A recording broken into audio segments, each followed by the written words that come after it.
Cherry on Top is written, produced, and hosted by Matt Rebar. Chapter 7. The following morning, Cherry, Hayes, and Emily arrived on time for their 10 a.m. meeting with staff IT and tech Battery. Barbara eyed them suspiciously, as if being early was a warning sign of sorts. Claire had joined them, making it practically a staff meeting minus Barbara, who had brought in pastries, which meant it was going to be a good day. "I got you guys these cute little lavalier microphones," Battery informed. "You can put them in your pocket. They pick up audio extremely well. They are battery charged for 18 hours, and they can hold 18 hours of shitty MP3 audio. Just remember to charge them each night and copy the audio off of them so you don't run out of room." "Beautiful," Claire said. "I love how they're designed to look almost like mini Bluetooth speakers or something." "You all have accessories," Battery added. "They'll come with cameras and microphones too, and it'll feed back directly to our database. Claire has glasses, Cherry and Emily have them in 2 different types of necklaces, and Hayes, I got your accessory piece to be a watch. That'll be more difficult, but when you want to film something, just kind of raise your hand up." "If we have these accessories, then why do we need the pocket lavalier?" Cherry asked. "Well, you can use the pocket lavalier as a bug if you need to. It's adaptable," Battery shrugged. "I assume Claire will bug and mic the place up." "That's what I'm doing today with Sir Charles Wellington Worthington," Claire nodded. "Every room will have a camera and mic, and Battery has set up the system to automatically notify us when people have sketchy conversations. It's truly an innovative system." "How can we afford this?" Cherry asked with a skeptical eye. "As if Cherry knows anything about affording things," Emily jokingly scoffed. "Don't you usually have men pay for your lifestyle?" "At least one of us has a lifestyle," Cherry eyed Emily. "Let me know when library chic comes back into fashion." "Is there anything else we need?" Hayes interrupted Cherry and Emily's sassy banter. "Is there any, futuristic James Bond equipment lying around?" Cherry asked, trying to butter Battery up. "I'll let you know, Mrs. Santiago," Battery said crisply. Battery was a man of few words, like the typical computer geek. "Sweetie, you can just call me Cherry," Cherry smiled. "Now that this is over, I can go enjoy my only day off for the foreseeable future." Due to working the weekend for Sir Charles Wellington Worthington, Cherry, Hayes, and Emily had the rest of that Thursday off. Cherry had a lunch date with a man who turned out to have small hands, and then Cherry had a happy hour date with a man who couldn't stop talking about the Cleveland Browns. Cherry liked the Browns the way one liked chocolate. It was fine here and there, and sometimes it really hit the spot. But once you had too much, you were buckled over in stomach pain and regretting everything you've ever done in the name of chocolate. Cherry lived in a duplex with her roommate Cinnamon Sugar, real name Valerie DeGatto, who usually went by Sin. Sin was like a Melosis copy of Cherry, except Sin's hair was black and her lipstick was dark purple. Sin was always jumping between jobs, but currently was the receptionist for a fancy Fortune 500 company in downtown Cleveland. Sin and Cherry had met a couple years ago and instantly bonded. It was one of those instant click friendships. "How are your 2 dates?" Sin asked, looking over at Cherry, who smirked in response. "2 dates, 2 duds," Cherry sighed, pouring herself a drink from their makeshift cart of spirits. Their house decor was intense, as if the website Pinterest simultaneously threw up and had diarrhea. "I should stop imagining that Prince Charming is just going to appear on one of these dates. The only thing charming about most of my dates is that I get free food out of them." "We're young," Sin cried out, flipping through the channels like a 6-year-old unmedicated kid with ADHD. Cherry and Sin only had cable because it was cheaper to pay for cable with internet than to just have the internet. "I wouldn't stress out about having a bad dating luck, Cherry." "I don't stress. It would just be nice to have a man." Cherry paused and thought about it. "Just like the consistent sex part." "Bingo," Sin agreed, settling in on a channel before changing it once again. "God, cable TV has gone to hell in a handbasket. Who wants to watch a show about people raising kids? Don't people get enough kids in their life? Are you in for the night, Cherry?" "I'm going on another date in an hour, just for a late night snack." "You, a snack?" Sin's eyes were raised higher than hell. "You've been known to turn every snack situation into a meal." "I can't help it if I'm a meal," Cherry falsely complained. "I didn't mean it like that, but you're right," Sin cried from the couch.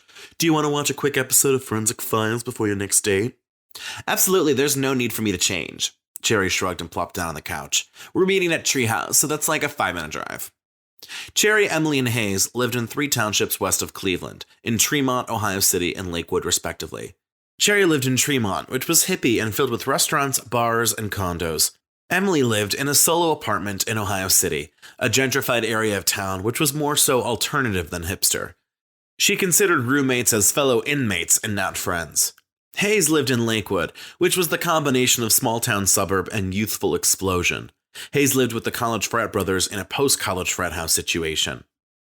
"Oh, I've seen this episode," Cherry sighed, eyeing the forensic files in front of her. "Do you want me to change it?"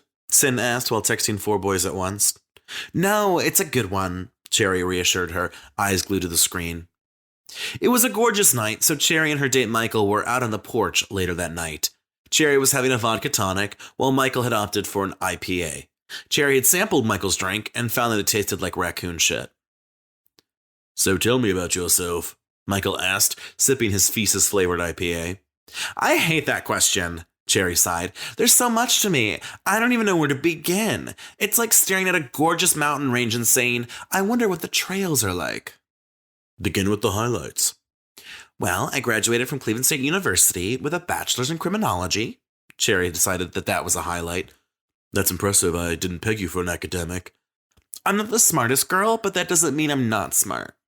Michael paused at that comment, but Cherry continued. "I was thinking of being an actual cop, but I didn't want to do patrol," Cherry explained. "I'm a little bit stubborn. It's hard for me to get to do things I don't want to do, although I'm quite open to doing things. So instead, I began working towards becoming a private investigator, and Claire took a chance on me." "Are you good?" "At least good," Cherry confirmed. "I have my moments. I'm still learning every day." "What kind of skills do you have?" "I can be persuasive." "How so?" Cherry shifted herself so that her boobs were much more massive. Michael's eyes might have screamed, "Bazookas!" from the way they locked on like a missile target. "Like that," Cherry winked. "So you're good at being slutty?" "Excuse me?" Cherry asked, literally clutching her pearls. They were a gift from an old man a few years ago. "You don't know shit about me, so I ask you to keep your guesses about me to a minimum." "I'm just saying." "And I'm saying watch your mouth." There was silence and Cherry finished her drink. "I think I have to go," Cherry sighed, standing up. "Really?" Michael asked, skeptically. "Is it because I said you're good at being slutty?" "That and a few other things." Cherry smiled. "Thanks for taking the time to meet. Sorry that it didn't work out." Michael stood up and grabbed Cherry's arm. "Please, let's just talk more. I'm sorry for a poor joke." Cherry kneed Michael in the balls. "Don't fucking touch me." Cherry's face was as red as her hair and lipstick color. After all, even a slut like me needs to give a pig consent. While Michael lost the use of his balls for a few minutes, Cherry walked through the inside bar, Treehouse. It was inside the bar where she recognized 2 people at their own little cozy table, Emily Nagoon and Big 4 Charlie Berkman, who were chatting up a storm. "Fucking of course." Cherry spat to herself before moving to the table behind Emily and Charlie. The treehouse was kind of crowded, and thankfully Cherry didn't stand out too much when there was a crowd. One of the skill sets that Cherry had was German Shepherd level hearing. "So then I told my English teacher that I simply can't get through this can't essay," Emily joked, which caused Charlie Berkman to laugh himself to stitches. "What happened next?" Charlie's voice indicated that he actually wanted to know what happened next. That shocked Cherry so much that the gum she had been chewing fell onto the floor. "Oh, she allowed me to switch to a different philosopher, thankfully," Emily sighed with positive memory. "I hate when college professors assign specific topics like that. At least let me pick which dud I have to write a report on."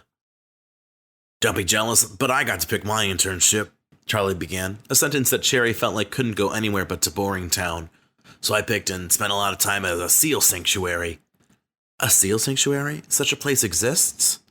"Yep, and I got to work, teach, and learn there all 4 years back in college," Charlie Berkman explained to Emily, but this was information that Cherry already knew about. Cherry had tried very hard to get Charlie, even going out of her way to joke that she'd seal bark in the bedroom. But Charlie hadn't really ever given Cherry a second glance. Cherry continued eavesdropping on the conversation with no intrigue until she detected a problematic sentence.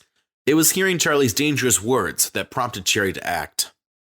"Emily, I'm having a great time tonight. I'd love to—" "Hey guys!" Cherry cried out, moving forward with a smile on her face. "What are you 2 doing here? Just hanging out?"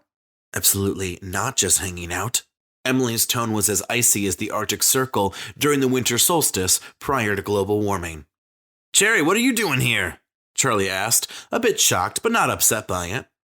I was seeing a friend out on the patio, but he had to leave due to a medical situation. Yeah, Cherry thought to herself, broken balls has to be a medical situation. Cherry pulled up an empty seat as if she had created it out of thin air. I don't think, Emily began, but Charlie had spoken.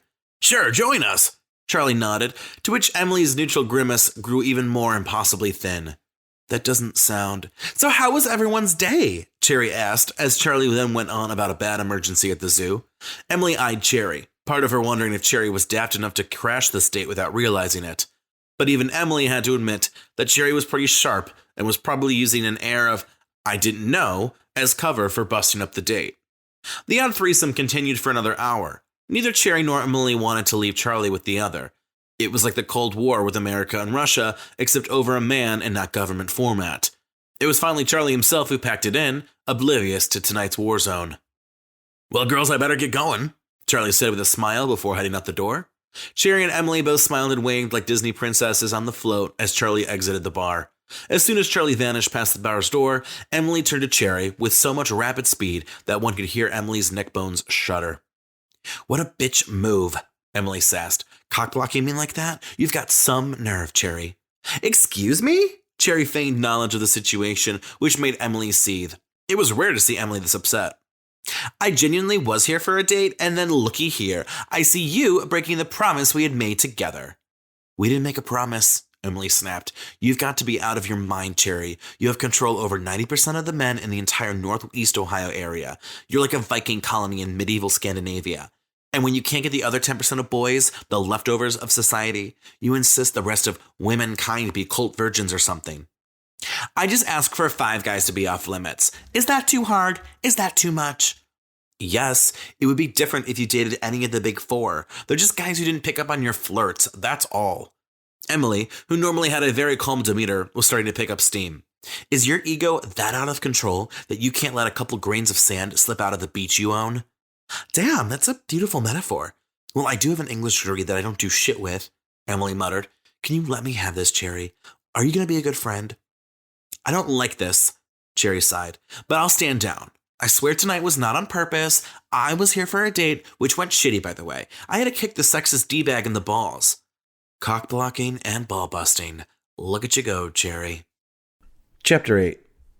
It was Friday afternoon when Cherry, Emily, Hayes, and Claire met up at Lorraine Investigative Services to have one last discussion before their undercover weekend at Sir Charles Wellington Worthington's manor. Secretary Barbara was reading erotica at her desk, her mouth almost drooling over whatever sexy chapter she was engrossed in. Do we have all our gear? Claire asked. Accessory pieces, pocket microphones? I'm bringing pepper spray just in case, Cherry nodded, holding up pepper spray the size of a thick pen. Is that necessary? Hayes asked. As necessary as the time you thought you looked good in a bandana. Emily rolled her eyes while Cherry did the sign of a cross. I thought I looked very good, Hayes murmured, blushing in embarrassment. And we have our alter egos down, Claire said, glaring into the 3 investigators as if glaring would make them memorize their characters. I've decided to use the name Sandra Rockview. That's a rough name, Cherry muttered. Sandra Rockview sounds like the villain in an 80s comedy. Well, the 3 of you weren't helpful, so you can blame yourselves, Claire snapped. And as a reminder, I'm showing up at 3. Hayes and Emily are coming at 4:15 and 4:45, and Cherry, you're rolling in at 5 p.m., just in time for the beginning of the family reunion weekend opening reception and dinner. I'm glad I'm coming late, Cherry told the team. My persona, Viv Wellington, always delivers a striking entrance. Oh geez, I imagine a striking entrance in Cherry's terminology means her tits will be on display. Emily snorted, while Claire and Hayes nodded in agreement. Sir Charles Wellington Worthington's manor was located in Hudson, a swanky suburb south of Cleveland and closer to the sublime Akron. Cleveland and Akron were twins. Cleveland was the jock academic of the year, while Akron died in the womb. The suburb of Hudson was surrounded by a ton of lesser well-off cities. Hudson was like a celebrity who surrounded themselves with regular people and then bragged about it. Cherry drove down to Hudson while channeling Viv Wellington. It wasn't hard to be so beautiful and confident, since Cherry had those personalities in real life. Cherry soon arrived at a very opulent mansion tucked away in the woods. There was a nearby body of water that could be either a small lake or a large pond. Cherry wasn't sure how bodies of water were defined. There were plenty of parked cars, as well as someone dressed in valet clothing who Cherry handed her keys to. He eyed her car suspiciously, since the 6-year-old Mitsubishi was a bit odd compared to most of the cars, which definitely cost an average of $40,000 apiece. "Thanks for handling this," Cherry said, slowly standing up so that her breast swung upwards into the valet's face. The valet boy looked at Cherry like she was a Greek goddess who walked into the middle of a farm town. Tonight, Cherry, nee Viv Wellington, was wearing a fancy black dress which made Cherry's twin peaks look like a cell in the middle of meiosis. Cherry's tan and hairless legs wandered from the loose fabric and shone in the light. Her lipstick and eyeshadow matched the bold red of her hair, while Cherry's heels had a dark red color. In her right hand, Cherry clutched a red pocketbook which contained her pocket microphone, a notebook, her wallet, and phone. The necklace that Battery had been given earlier was snugged right on top of her breasts, like a child jumping out of a bounce house. Some people might not be able to pull off so much red, but whether it was luck, an unknown factor, or sheer confidence, Cherry pulled off the color red. Cherry entered the Manor's foyer and turned into the living room, looking like she was ready to be paid for sex. Like most opulent places, Watershed Manor was done up in marble, gold, silver, and fancy furniture that never looked comfortable. There were paintings of old white men, which was an indication of wealth. The centerpieces and decor came straight from Crate and Barrel, which was a store that even the middle class struggled to buy from. Most of the Wellington family was in the living room. Sir Charles had given the staff of the Lorraine Investigative Services all sorts of paperwork and pictures ahead of time. A few of the faces stood out, especially those who they were specifically canvassing. Sir Charles believed it was someone close to him and local. However, the ruse of a family reunion would help better to hide the investigators. "Excuse me, are you family?" a voice asked, and Cherry turned to see Charles XIII, which was Sir Charles' oldest son, who was in his late 40s. He was most commonly referred to as Charles Jr. and was married with 2 children. Charles Jr. looked like a 1930s noir film villain, with greasy black hair and subtle scruff. He even had the pinstripe suit, which made him look like the biggest jerk in the room. To make his douchebag status complete, Charles Jr. had an old-fashioned in his hand. Nobody liked an old-fashioned, and those who genuinely did were to be wrought with suspicion. "I am," Cherry extended her hand. "Viv Worthington. I'm a third cousin to Sir Charles." "So not too related, then?" Charles Jr. was sexually interested in Cherry, and she could feel the sexual tension through the handshake. "Not too related at all," Cherry winked. She wasn't the type who would not flirt back in the name of the investigation. "And you are?" Cherry knew who he was, but was hoping to convey the stupid girl image a bit more. "Charles, son of Sir Charles. Most call me Charles Jr." "Ah, good to meet you, distant cousin." Cherry smiled. "I hope some parts of you aren't as junior as others. Who else should I know at this shindig?" "Well, my sister and brother are somewhere in this thicket, but I'm the only cousin you'll want to get to know." "And how should I get to know you?" "Drinks tonight? Just you and me?" "Sounds good." Cherry smiled. "If you excuse me, I think I need a drink now, before we meet later for our own drink." "See you soon." Charles Jr. winked, heading off into a different direction than he had come. Cherry looked over and spotted Claire, Emily, and Hayes. They were each on their own conversations with non-important family members. Over at the bar, Cherry was served with a vodka tonic before she bumped into Sir Charles' youngest child, Marcus Worthington. Marcus was standing with his roommate, Rio, although anybody with any sense knew that their roommate situation was a bit more sexual than just friendly. Besides being a fancy gay man, Marcus wore dreadfully gauche patterned shirts and was an avid supporter of the Cleveland Playhouse and loved brunch with mimosas. "I'm sorry," Cherry genuinely apologized. This had not been a ruse. Cherry was genuinely clumsy.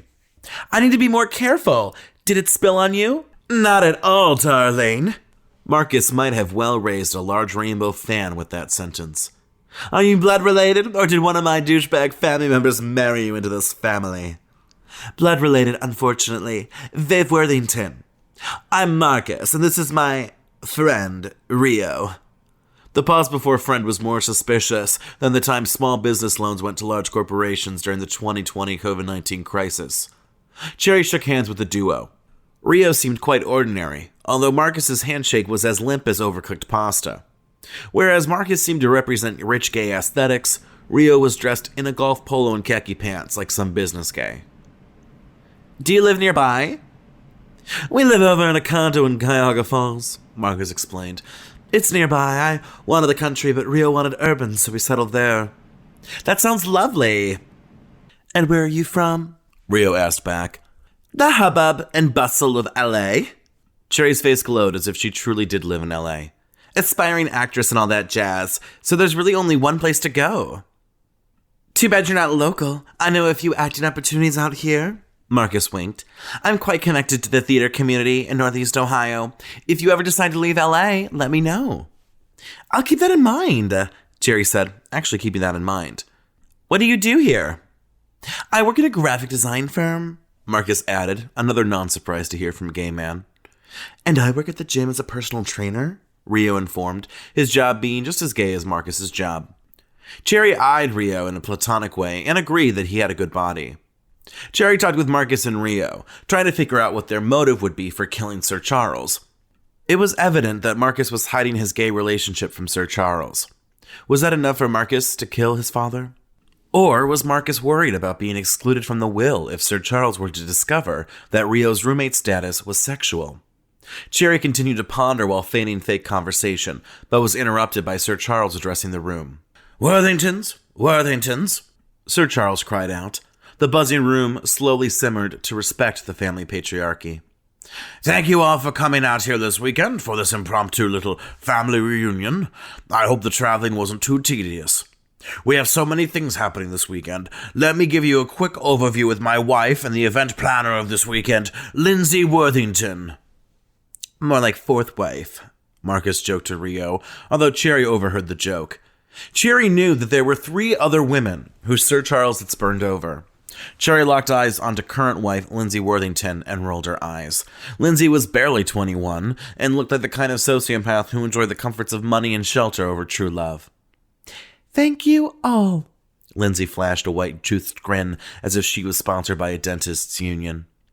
"As my handsome husband said, I'm an event planner, and so he let me set out everything. I believe a lot of you will be staying here since we have 12 bedrooms to share. Local families can stay at their homes, and if people who don't want to share a room or who want more privacy, there is a hotel that's just a 5-minute drive down the road." "A hotel in Hudson?" Cherry's eyebrows went sky high. "That seems unlikely." "Tonight we'll have this reception into dinner," Lindsay continued.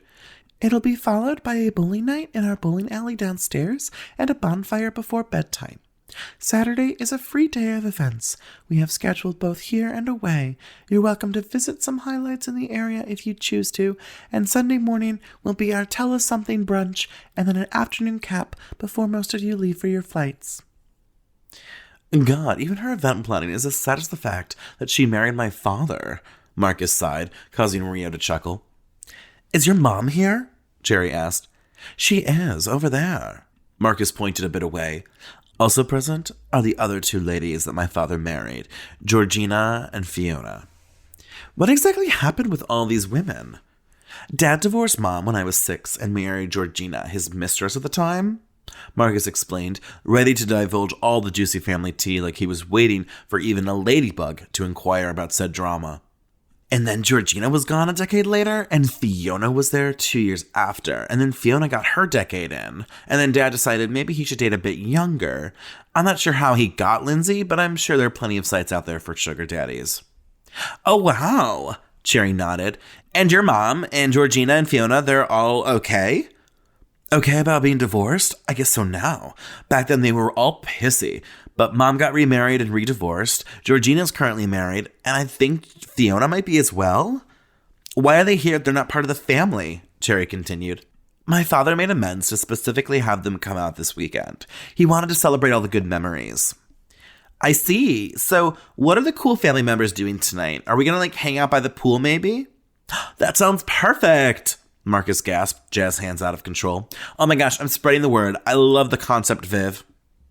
While Marcus went to work texting the cool family members, Cherry texted Emily, Hayes, and Claire about the possible pool party. Not to brag, but Cherry thought her idea was truly one for the books. Oh shit, there's some finger foods, Cherry whispered to herself, moving off to enjoy a tray of puff pastry. While Cherry dug through the food, she was met by another figure she knew, the middle child of Sir Charles, Beatrice. Beatrice looked like she was constantly dealing with a workplace problem. "Why, I don't recognize you. What's your name?" Beatrice asked, while shifting through the celery and carrots. Cherry watched with agitation. Either take some vegetables or stop pushing them around on the serving platter. Beatrice then decided to forgo the vegetables. "Viv Wellington, third cousin." Cherry smiled, even though Beatrice had done nothing to provoke a smile. "Oh, lovely," Beatrice said in a tone that was not lovely. "One of my dad's siblings' granddaughters or something like that?" "Yeah." Cherry was at the ready with predetermined family history, but didn't want to use the information unless pressed. "Sir Charles came out to LA. We met there a couple years back." "Does he fund your lifestyle or something?" Beatrice asked with a frown. "It's hard to make a living out in LA." "I do fine. I'm an actress. But no, Sir Charles doesn't fund my lifestyle." "Good. He wastes a ton of money on members of the family," Beatrice chirped. "Have you been in anything, Viv?" "Just as an extra. I'm still waiting for my big break." "Give it time," Beatrice said with a condescending sneer that implied that Viv needed a giant break if she wanted to even be a secondary character in some cheap production. Beatrice finally addressed a man that had been next to her this whole time. "Viv, was it? This is my husband, Tyler." "Hi," Tyler squeaked, giving a handshake weaker than Marcus Worthington. Ty looked like he was being held captive and had gotten used to captivity. "We're local, just down the street, actually," Beatrice chuckled. "Tyler works as an accountant, and I'm a lawyer. Some say we're quite the pair." Cherry didn't want to know who imagined them as quite the pair. If anything, they were a single person who seemed to have ensnared another person to do her bidding. Two blurs ran past the three of them, and Beatrice threw out her arms to stop the figures. "Hank, Sammy, if you continue acting like baboons, I'll call up the Cleveland Metro Park Zoo and have them add you to their growing collection of baboons." Beatrice's voice was more scary than a ghost threatening to kill you for trespassing on their grave. The two kids, around 12 and 10, snuck off slowly like reprimanded dogs. "I'm sorry that my children are pretty outrageous," Beatrice said with a tight smile. It seemed like Beatrice only had children because of an expectation and not because she personally enjoyed children. "Well, thank you for coming out for this event. I know it's last minute." "Well, thankfully my schedule's a bit open." Cherry smiled, while Beatrice turned back to the food to pick through more vegetables before selecting the most unhealthy appetizer on the table, a brick of fried cheese. "I'm excited to get to know you," Beatrice said, before sauntering off without as much as a look behind her. Cherry eyed Beatrice, but then her eyes caught the chocolate fountain. Even if Lindsay Worthington was nothing more than a gold-digging trollop, she did have a good taste in food. Cherry on Top is written, produced, and hosted by Matt Rebar.